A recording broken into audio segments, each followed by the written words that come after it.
he told her. "Out here I am the law." But the woman he slapped, handcuffed, and left bleeding in the middle of the desert was a lieutenant colonel in the United States Army Medical Corps, a decorated battlefield physician, with a security clearance higher than the man wearing the badge.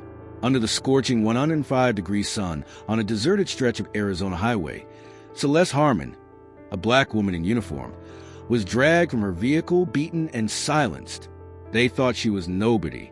They had no idea who she was, or who was already en route the moment she made that call for backup. So the question is, in the state you live in, could something like this happen? And if it could, who will stand up when even those in uniform are not spared?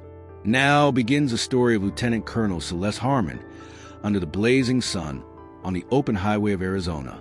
Under the blistering sun of the Arizona desert, Highway 82 stretched out like a sun-scorched ribbon. No shade, no sign of life, just hot wind and the steady hum of tires rolling across cracked asphalt. Celeste Harmon, 42, a lieutenant colonel and medical officer in the U.S. Army Reserve, was driving her silver SUV back from a military medical conference in Prescott. Her olive green uniform remained sharp even after more than 4 hours of driving in temperatures over 100 degrees Fahrenheit. A faint trace of sweat lined her collar, but her posture was as composed as a bronze statue, disciplined, focused, unaffected. She was replaying her keynote in her mind, rapid medical deployment strategies in combat zones, when a sharp flash flared in her rear-view mirror. Red and blue lights blinked behind her. No siren, no speaker, just a silent, ominous tailing that made the back of her neck tighten. Celeste glanced at her speedometer. 64 in a 65 zone. No reason to be pulled over. But she knew this feeling. When the throat goes dry before your mind can process why. A primal recognition of danger. She flicked her blinker and eased the SUV onto the gravel shoulder. The engine idled quietly under the searing sun. She inhaled deeply, placing both hands firmly on the wheel at 10 and 2, just like years of training had drilled into her. Another breath, then the patrol car's door opened. Riley Denton, a Fairgrove Town police officer, stepped out with a lumbering gait. Late 30s or early 40s, sun-creased skin, pale blue eyes that held no friendliness. A flashlight at his hip, a belt heavy with cuffs, baton, firearm. Even in the harsh daylight, he raised a hand to his brow as if to summon authority. He walked up to her window, said nothing, didn't introduce himself, just knocked on the glass with a dry, clip tap of his knuckle. Celeste lowered the window slowly, keeping her tone steady. "Good afternoon, officer. Is there a problem?" He leaned down, breath smelling of stale coffee and old cigarettes. His eyes scanned her like he was assessing value. License and registration. Now, she moved slowly, deliberately, opening the glove compartment and pulling out the documents. Not rushed, not careless, like someone who knows every motion can be misread. "Here you go. I'm Lieutenant Colonel Celeste Harmon, U.S. Army Reserve, Fort Ashfield." Denton took the documents, eyes gliding over her name, his brow arching. "Harmon, huh? From California? You people always think you own every road out here." Each syllable of "you people" scraped across Celeste's seasoned exterior like a blade. She'd heard it before at checkpoints in Iraq, at military hospitals, and now, on her own country's soil, from someone wearing a badge. "Officer, may I ask the reason for the stop?" He ignored the question, drew his flashlight and shone it straight into her eyes, though the sun blazed overhead. "Speeding, Ms. Harmon. 74 in a 60 zone." Lies. Celeste knew, without a doubt, she hadn't gone over 65. But she also knew that in Fairgrove, law wasn't the only thing in control. Here, skin color was reason enough to be suspected, interrogated, and if you reacted, brought down. She said nothing. There was no persuading someone who had already decided who the criminal was. A gust of hot desert wind swept past, carrying with it the grit of dry sand and the choking silence of injustice unfolding on a road with no witnesses. Under the blazing 105 degrees Fahrenheit sun of the Arizona desert, Lieutenant Colonel Celeste Harmon sat motionless in her silver SUV, her gaze steady, hands still on the steering wheel like a declaration. "I have nothing to hide." But Riley Denton, with a burning gaze of bias and unchecked power, didn't see a military medical officer on official duty. He saw only a woman of color, alone in the desert, and to him, that meant he was in charge. Step out of the vehicle. Now! His voice clanged like stone dropped on steel. Celeste glanced in her rearview mirror. Just dust and sky. No witnesses. No cameras. She unbuckled her seatbelt, opened the door, and stepped out. Tall, nearly 5 feet 9 inches, shoulders squared, arms relaxed by her side, facing yet another test that came with wearing the uniform. Denton circled the car with eyes scanning like a predator. What are you carrying? Weapons? Drugs? Alcohol? I'm a medical officer. The vehicle contains military documents and medical equipment. Nothing illegal, officer. You don't get to officer me. I ask the questions here. Without a warrant, without a second thought, Denton opened the passenger side door and began rifling through her belongings.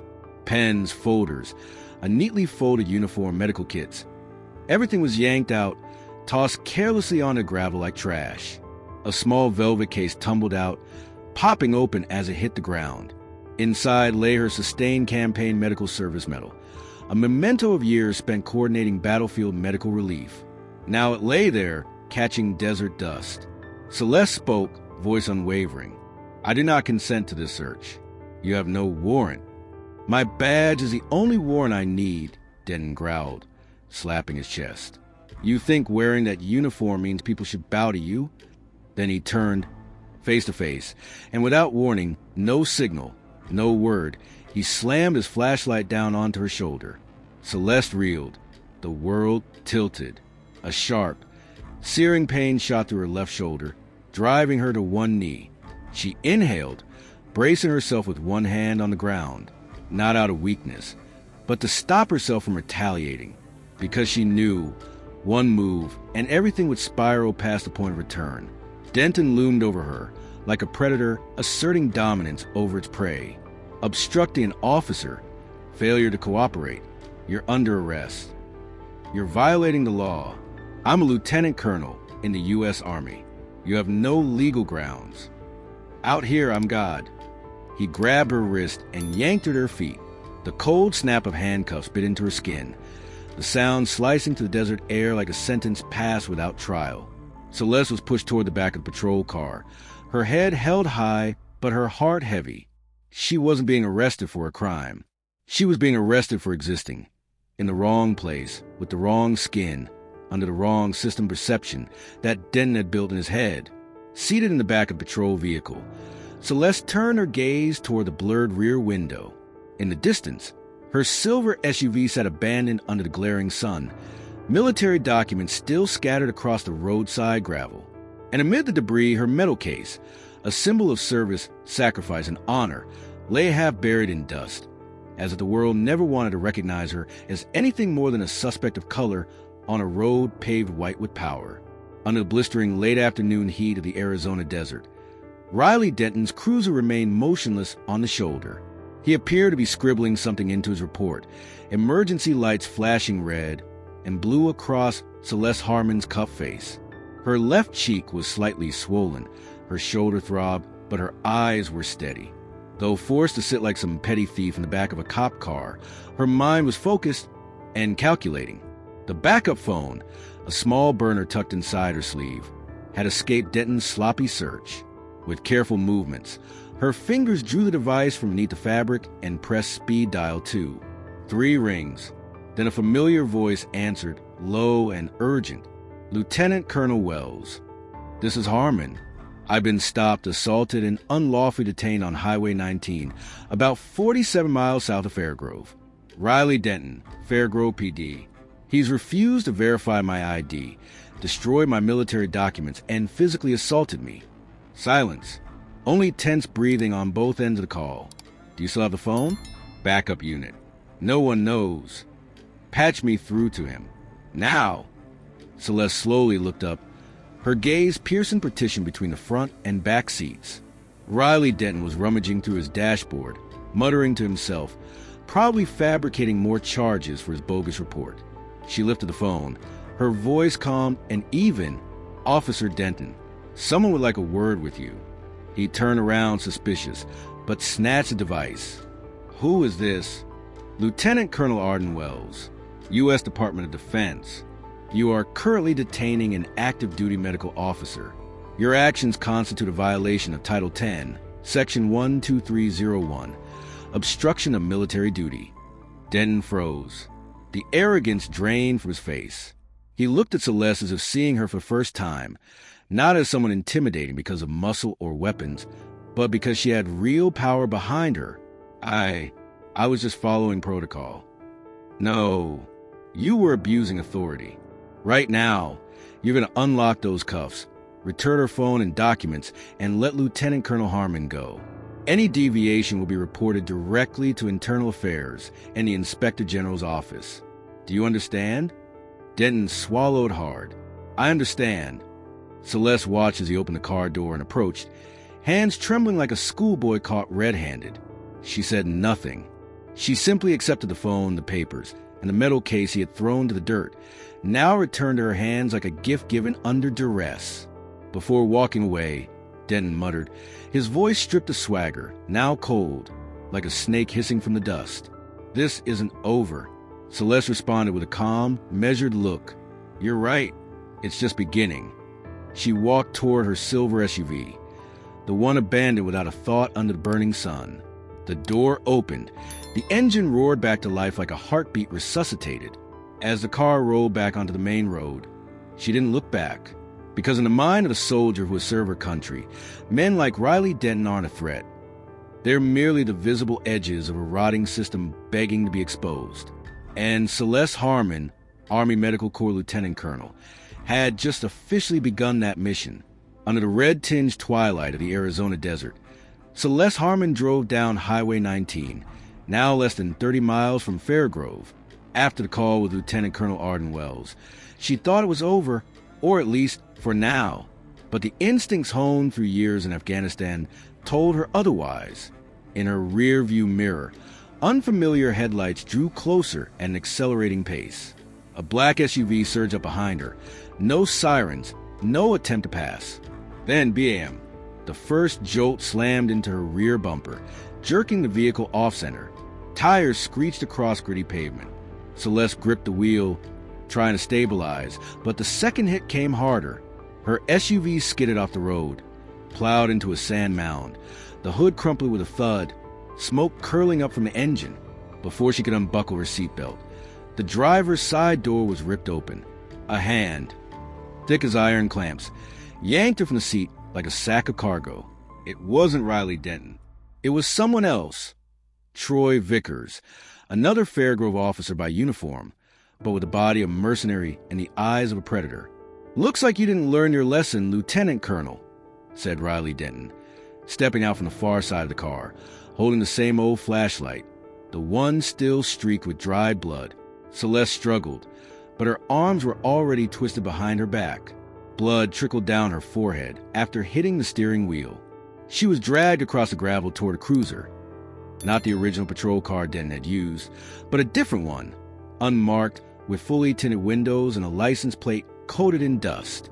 I'm a commissioned officer in the United States Army. You're violating federal law, she gritted out.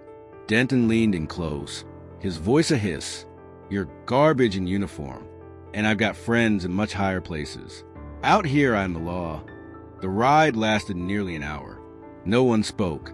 Celeste sat with a canvas had pulled tight over her head, her wrists bound with zip ties, so tight the blood had stopped flowing to her hands.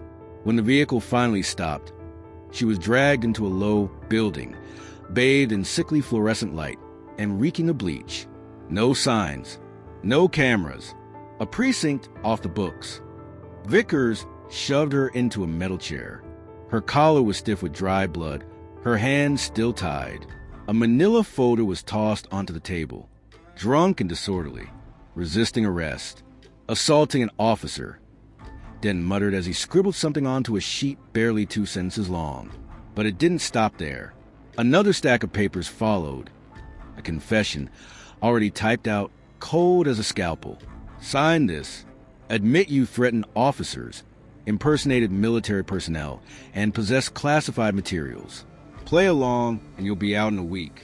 If not, Celeste scanned the statement, written as if in her own words, laced with phrases like inciting hostility, unstable conduct, radical leanings. Every sentence a velvet-lined shackle preparing to close around her future. I'm not signing your fabricated garbage. Vickers sighed, lit a cigarette, and took a slow drag. Then, without warning, he pressed the burning end into the back of her hand. Celeste clenched her teeth. A tear slipped from her eye, not from pain, but from fury. You think we need your signature? No, this is just for show. Media optics. If you don't cooperate, we've got ways to get you to Senator Stratton's administrative holding zone. Clean, legal. Nobody asks your name. Nobody looks. Celeste began to respond, but Vickers reached into Denton's inner jacket pocket and pulled out something, a silver chain with a pendant, a skull encased in black wings. She froze. The White Circle, a far-right paramilitary group embedded in law enforcement. She had seen it in classified briefings from Fort Ashfield, and now it was here in her face. Denton snatched the necklace back, eyes cold as frost. The Army's got its rules, but this is the desert, and out here we have our own. Celeste had no more doubts. She wasn't being arrested. She was being erased, not because of any crime, but because of her skin, her rank, and because she dared look directly into the rot of the system. And if she didn't act soon, by tomorrow, no one would even know she'd ever been here. Outside, the desert wind howled between rock crevices as the vehicle carrying Celeste Harmon turned onto a nameless dirt road, far from any official map. Night dropped like a black curtain, and beyond the headlights, there was no sign of life. Hands bound behind her back, head still hooded, Celeste couldn't see a thing, but she could feel it clearly. This wasn't a detention facility. The vehicle came to a stop in front of a concrete compound with no signs.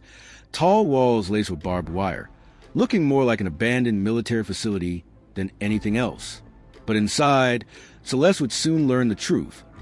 This was the Blackridge Detention Complex, a private prison that operated outside the official judicial system.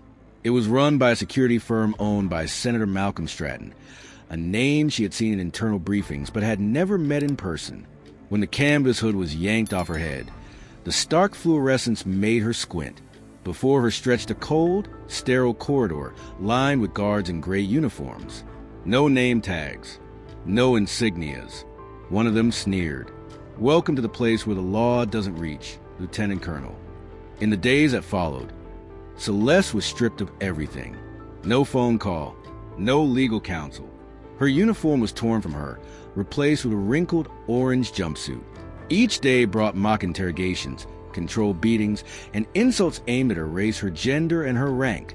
One guard, named Vince, always chuckled when entering her cell. "Officer, huh? You're just inmate 4120 now. Might be getting internally processed real soon, too." Celeste said nothing, but every bruise, every tear in her skin, every night spent starving in a windowless cell, only hardened her resolve. She would not disappear as though she had never existed. She had saved lives under gunfire. She would not be buried alive in a legal grave. What hurt more than the bruises came on the 6th day. A leaked internal military report aired publicly. Lieutenant Colonel Celeste Harmon missing. Possible deserter. The news spread rapidly online. Her unit back at Fort Ashfield had lost all contact with her. But Celeste knew exactly what was happening. This was how they made her illegal detention look legal. Once a commissioned officer was labeled a deserter, the military system was barred from intervening, until disproven with hard evidence. And Senator Stratton knew that. During a rare transfer for a medical screening, Celeste caught a glimpse of a file marked with the Stratton Holdings logo. Beneath it, Special Target Removal Program, Experimental Phase 2.0. She knew then she wasn't the first, but she swore she would be the last. Celeste began memorizing every corner of the facility, counting the guards' footsteps, timing the shift changes. In her mind, a plan began to take shape, not just an escape, but exposure. And somewhere in the Arizona desert, the flickering light bulb in her basement cell couldn't snuff out the fire burning in the heart of a betrayed soldier. A black woman who once swore she would never kneel before injustice. Not today. Not ever. The desert wind howled through the rusted vent of her underground cell, where the only light came from a swinging bulb overhead. Celeste Harmon, Lieutenant Colonel, United States Army Reserve, leaned against the damp wall, wrists black and blue from 3 days in cuffs. The air was thick with mildew and sweat, heavier than any foxhole she'd endured in Iraq. But this time, the enemy didn't come from foreign soil. It wore a badge, a police uniform, and the smug grin of power unchecked. Celeste knew she didn't have much time left. The muffled groans echoing from the nearby cells were warning enough. If she didn't escape tonight, tomorrow would bring another round of beatings or worse. She reached up into her tangled hair, fingers finding the one thing she'd managed to hide during the body search. A small steel hairpin. Not a weapon, but to someone trained in survival like Celeste, it was the difference between vanishing and surviving, with the patience of a surgeon and the resolve of a soldier who'd endured falling bombs and whistling bullets. She inserted the pin into the lock. Metal clicked against metal. A series of soft TCH, echoed in rhythm with the whirring overhead vent. Then, click. The lock gave. She didn't smile. She clenched her jaw and stood. The harder part had just begun. Moving like a shadow through dim corridors, she evaded cameras using blind spots and the urban ops training drilled into her bones. One guard slept slouched at his post, reeking of cheap whiskey. Celeste rifled through the desk, found a set of patrol car keys and a Glock 19. She slipped out the back exit, merging with the darkness as if it were her oldest ally. On the gravel lot behind the facility sat an old Lone Rock town cruiser, forgotten but functional. The engine roared to life under her hand, loud, risky, but necessary. The vehicle tore across the desert highway, tires screaming against the scorching asphalt. Red dust flared up behind her like a warning shot to the sky. Celeste steered toward the only gas station within 11 miles, a spot no one would expect, but her only chance to reach the outside world. The neon sign, open 24 hours, blinked ahead. She slammed the brakes, threw open the door and ran inside. Behind the counter stood a teenage clerk with headphones in, lost in his phone game. He jumped as she burst through, bruised, bloodied, wearing a wrinkled jumpsuit and holding a firearm. "I need emergency comms. Give me a CB or anything that connects directly to Federal Command." The kid, pale-faced and trembling, slid over the CB radio. Celeste turned the dial, tuning through static until she reached the encrypted channel. Her direct link to Lieutenant Colonel Arden Wells. "Lieutenant Colonel Wells, this is Harmon. I've escaped. I need immediate extraction. Lone Rock Gas Station, Arizona. Involvement confirmed. Local PD and private network. Controlled by Senator Malcolm Stratton." Seconds passed like hours. Then a low, steady voice came through. Signal received. MPs and FBI en route. Hold tight, Lieutenant Colonel. This isn't just your fight anymore. Celeste glanced out the dusty window. The desert wind still howled. But this time, she wasn't alone. That night in the Arizona desert, the wind grew faster, twisting sand into little cyclones as Celeste Harmon crouched behind the old patrol car parked behind Lone Rock Gas. Arden Wells' voice echoed in her ear through the radio. "You got 10 minutes. MPs and FBI are inbound. Hold the line." But evil always moves faster. From the distance, the growl of engines echoed. Then, headlights tore through the darkness. 3 matte black SUVs approached from 3 directions. Celeste jumped up from the seat, gripping the Glock still in her hand. From the center vehicle stepped a tall man with silver hair slicked back, wearing a flawless charcoal gray suit that somehow remained crisp despite the swirling desert dust. Senator Malcolm Stratton. "An insurrectionist behind the wheel of a patrol car?" He sneered, not an accusation, but a sentence already passed. "Let's see if you're still standing by the time the FBI arrives." Celeste didn't respond. She stepped out from the vehicle, hands steady on the gun, though only 5 bullets remained. Suddenly, a drone zipped into the air from behind the gas station, casting a harsh spotlight over the lot. Shadows flickered and stretched. From the SUVs, armed men poured out, not local police, but private mercenaries. The first shot shattered the night. Celeste leapt onto the hood to avoid the bullet. The front tire exploded. She rolled off the side, flattened herself against the ground, and fired 2 return shots, not to hit, but to stall. Then she dove into cover behind a row of propane tanks. Amid the chaos and gunfire, her eyes locked onto the drone. It was recording everything. Thinking quickly, she grabbed a shattered neon bulb, stuffed it into the Glock's muzzle, and fired a modified EMP flash. The drone jolted erratically. In that moment, she lunged toward a fallen mercenary, ripping the MPX submachine gun from his chest rig. Once again, she chose to fight. Rolling beneath a parked car, Celeste used the MPX to blow out the headlights on Stratton's SUV, plunging the lot into shadow. Her radio crackled. MPs have reached the perimeter. Unknown engagement detected. Stratton stepped into the open, a Beretta in hand, his face ghost-like under flickering lights. "I warned you, Celeste. Now it's..." She emerged, now armed with the MPX and a folding knife from her boot, her last weapon. "You talk too much, Senator. This is my country, not your backyard." They clashed like wild predators. Stratton, older but vicious and fast, slammed a punch into her chest, knocking her off balance. She rolled, dropping the MPX, then lunged with her knife. The blade sank into his right hand, forcing him to drop his gun. Celeste charged, driving her knee into his leg. Stratton collapsed into the sand, face streaked with blood. Military police swarmed in like furious wolves, rifles raised, lights flashing. Celeste stood in the chaos, knife still gripped tightly, her shoulders trembling with exhaustion and blood. And for men like Stratton, she exhaled, the law was never enough. In the dim light of Arizona's dawn, smoke still lingered around the Lone Rock gas station lot. Now a battlefield. The acrid scent of gunpowder mixed with dust and sweat thickened the air to a suffocating haze. Lieutenant Colonel Celeste Harmon, her uniform torn and bloodied, stood in the debris. One hand clutched the MPX she'd taken in the fight, the other pressed to a bleeding wound on her shoulder. From afar, the rapid thrum of helicopters echoed, MPS rapid response from Fort Ashfield, growing louder by the second. As they touched down on the red dirt beside the station, armed soldiers poured out like a tidal wave. They swiftly subdued the remaining mercenaries in Malcolm Stratton's force. Each man cuffed, disarmed, and loaded into transport vans. A young soldier spotted Celeste through the smoke, stunned to see her still standing after such brutal combat. He shouted into his radio, "We've located Lieutenant Colonel Harmon. She's alive. Medical aid needed ASAP." Celeste shook her head, signaling not yet.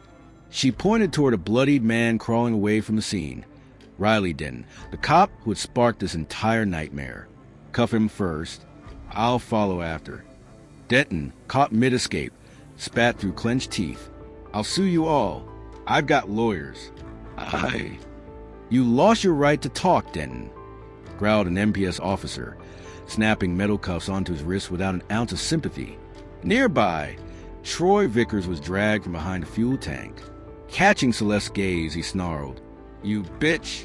You think you won? This isn't over." Celeste didn't reply. She held his eyes for one long, searing second, a stare like red-hot steel, and Vickers looked away first.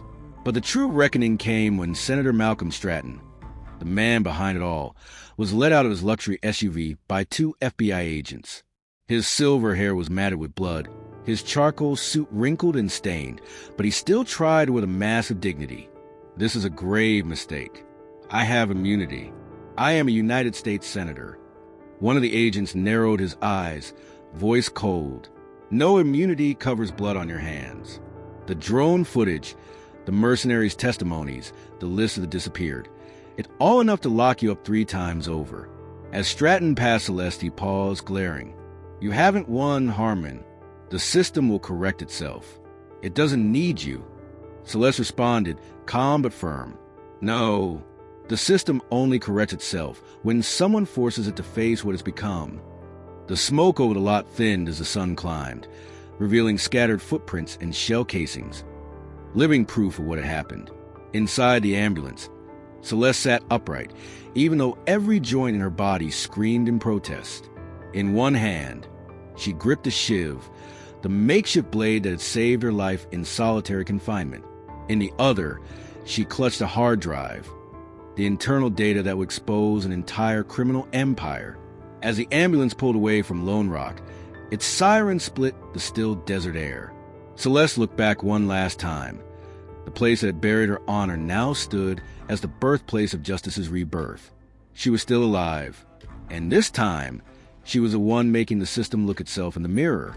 3 days later, in a modest FBI field office in Fairgrove, Lieutenant Colonel Celeste Harmon sat straight-backed in a freshly issued uniform.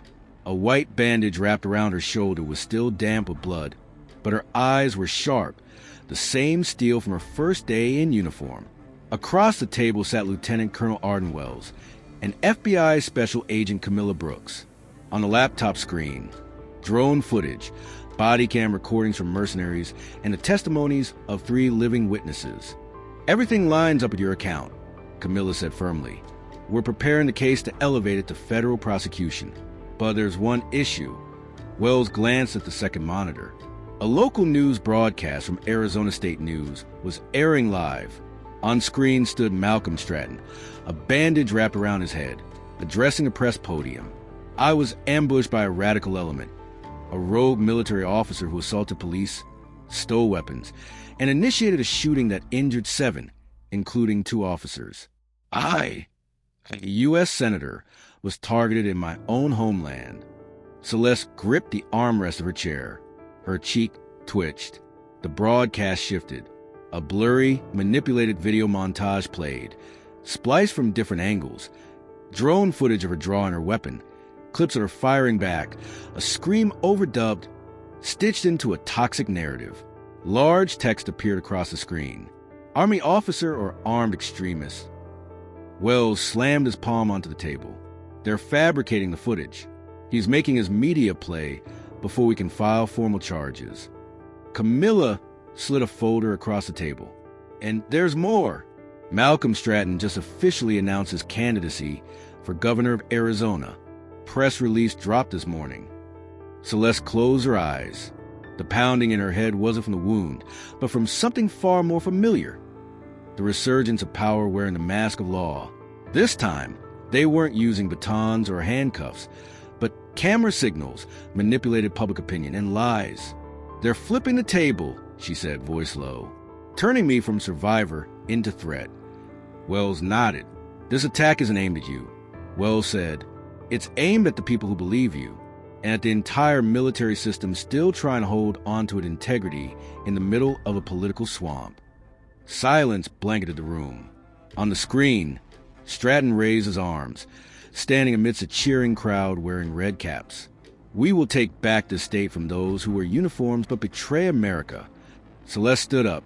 She knew she had just been erased as a witness, rewritten as a central character in a play authored by the very man she thought had fallen. She turned to Wells, her gaze no longer angry, but burning with familiar resolve. "I need to speak to the press. Officially, are you sure?" Camilla warned. "They'll rip you apart. Then I'll let them see the scars. Every last one." On the table, the hard drive containing mirror data from Stratton's black site prison sat untouched, the truth still sealed to the world. The battle didn't end in Lone Rock. It had only just begun. Late afternoon sunlight poured through the windows of the federal building in Fairgrove, Arizona. Inside the press conference room, the tension was tight as wire. Dozens of journalists, TV crews, and representatives from the Pentagon, FBI, and MPS had filled the seats. At the central podium, Lieutenant Colonel Celeste Harmon stood tall in a freshly pressed uniform. A Purple Heart ribbon crossed her left breast. Her right shoulder was still bandaged. She stepped up to the microphone. "I know some are calling me a traitor. Some reports call me a rogue lieutenant colonel. There's a doctored video out there painting me as a threat. But today, you'll hear the truth from me, not through any lens, not through any edit." A reporter raised his hand. "Lieutenant Colonel Harmon, do you admit to using force against law enforcement? You don't deny escaping a detention facility." Celeste nodded, steady. "I don't deny it. I acted to survive.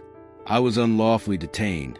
No charges, no access to legal counsel. I was imprisoned, tortured, and framed by a corrupt network led by a sitting senator who used me as a pawn. And as of yesterday, the FBI's digital forensic team has confirmed the video is fake. I'm not crazy. I'm a soldier, and I fought back. The room fell completely silent. Then another reporter spoke up. Senator Malcolm Stratton says you're a threat to America. He's actively campaigning for re-election. Do you have a response? Celeste looked directly into the cameras. If the America he's defending is a place where people like me can be disappeared, silenced, and defamed for the color of our skin and the rank on our shoulder, then yes, I am a threat to that version of America. But the America I serve is a place where justice doesn't depend on your title or your race. It's a place where a black woman in uniform has a right to stand here and speak the truth. After the press conference, the Department of Justice released a trove of classified files on the network of private prisons tied to Malcolm Stratton, audio recordings from mercenaries, data extracted from the hard drive Celeste had carried, and testimony from former employees were compiled into a federal criminal dossier. The following week, Celeste received a summons from the Pentagon, not for questioning, but for recognition. In a private ceremony, she was awarded the Medal of Valor and a letter of commendation from the Secretary of Defense. But Celeste knew this wasn't the end. Her image in the media remained divisive. Half the country called her a symbol of justice. The other half called her unstable and dangerous. Every time she spoke publicly, a snippet would be clipped, re-edited, and used to fuel another narrative. Her victory had shaken the system, and those who thrive in the shadows were never quick to let go of power. That night, in a modest apartment in Fairgrove, Celeste sat alone. The small shiv, the one that saved her life in solitary confinement, lay on the table. Beside was an invitation to speak at the upcoming annual National Defense Summit. She didn't smile. She didn't cry. She simply clenched her fist, as if gripping the oath she once swore. She had won a battle, but the war for justice, for herself and for those unseen and unheard, was only just beginning. The story of Lieutenant Colonel Celeste Harmon is not merely a personal confrontation with abuse of power. It is a mirror held up to a system long accustomed to shielding itself. She fought not just with military skill, but with resolve, dignity, and an unshakable belief in truth. She did not remain silent. She did not retreat, even knowing each time she spoke, there would be a cost. And because of that, she became a symbol, not of perfect victory, but of unyielding resistance. But symbols are also targets. Beyond the frame of medals, beyond the rounds of applause, the darkness was still shifting. Faces yet to be revealed. Forces that could bend justice with money, media, or a signature in a closed-door room. Celeste knew she had not truly been returned. She had only crossed the first threshold. And somewhere beyond the press conference lights, a lens of unknown origin was still watching her. Today's victory is temporary. Tomorrow's war may be even harsher, but she was ready.